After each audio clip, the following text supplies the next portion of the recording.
कधीच नाही चुकणार तुमचे फेवरेट टीव्ही शोज झी5 सोबत, तेही एकदम फ्री। अगं या सगळ्या गोष्टी आईने समजून सांगायच्या असतात। मग तू आमच्यासाठी आमची आईच आहेस दादा, तू समजव ना मला।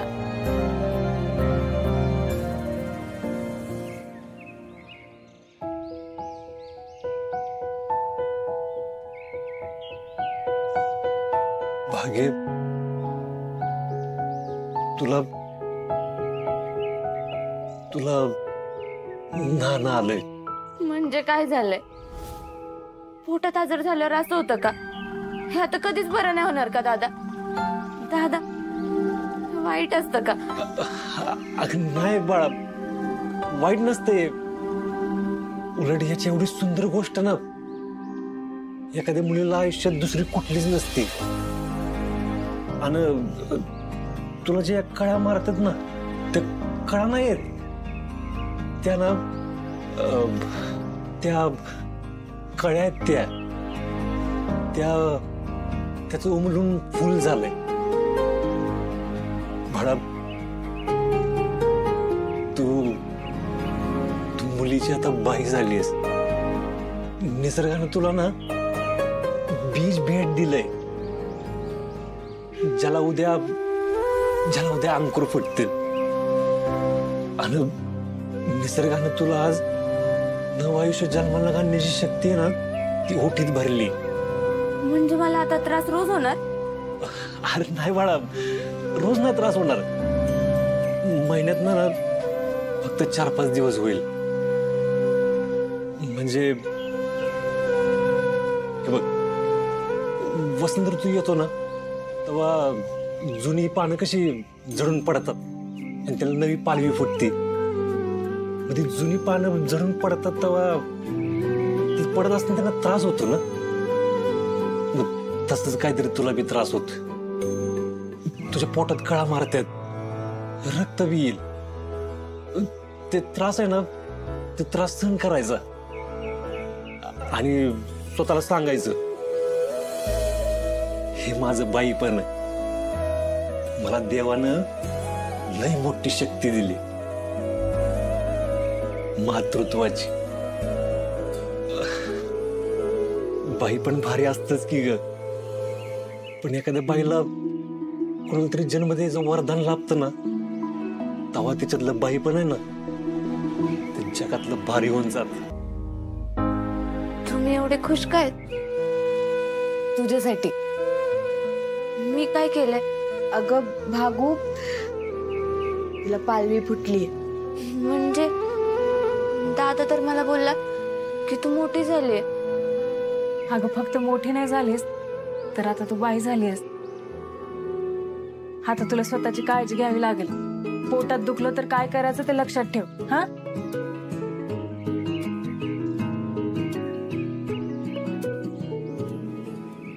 बघता बघता सगळ्या बहिणी मोठ्या झाल्या।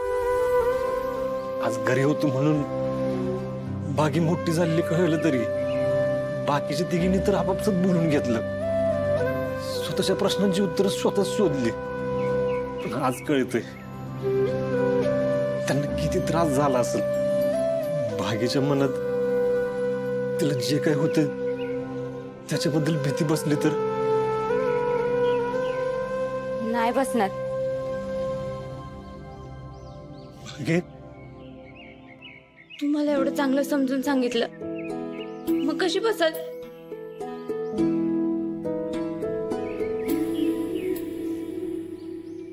आज आईची लय आठवण येते। हे सगळं करायला ना तीच पाहिजे होती। मी नाही रे तुमची आई बनू शकत। दादा अरे असं नको बोलू ना तू। तेच ना दादा, तू आमची आईच आहेस।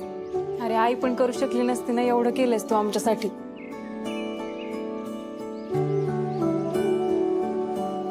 अरे अजून काय काय काय करायचंय? तुमच्या सगळ्यांची लग्न करायची, तुमच्या सगळ्यांचा संसार सुखाचा करायचंय। दादा आजच मोठी झाली ना मी, लगेच लग्नाचं बोलायला लागला। आपली भागू आता मोठी झाली, आपण तिचा सोहळा करू। हा हा, ही लय भारी आयडिया। तिचं लहान ना एकदम स्पेशल करून टाकू। ते काय बोलतात त्या सोहळ्याला? ऋतुमती सोहळा. तू अगं इंग्लिश चुकीचं बोलायची ते बोलायची, आता मराठी शब्द पण चुकीचे बोलायला लागलीस का काय? ऋतुमती सोहळा म्हणतात त्याला. तेच ते. पण आपण करूया. हा करूया ना दादा. उद्याच करूयात. हं? चला लागा कामाला. मी सगळ्यांना आमंत्रण देतो. आपल्या भागूचं बाई पण कळू दे ना किती भारी येते.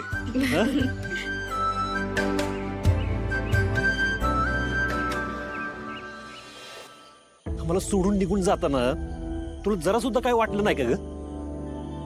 तुझ्या माघारी त्या पोरींचं कसं होईल, त्यांना त्यांचं बाई पण काय असेल हे कोण समजून सांगेल?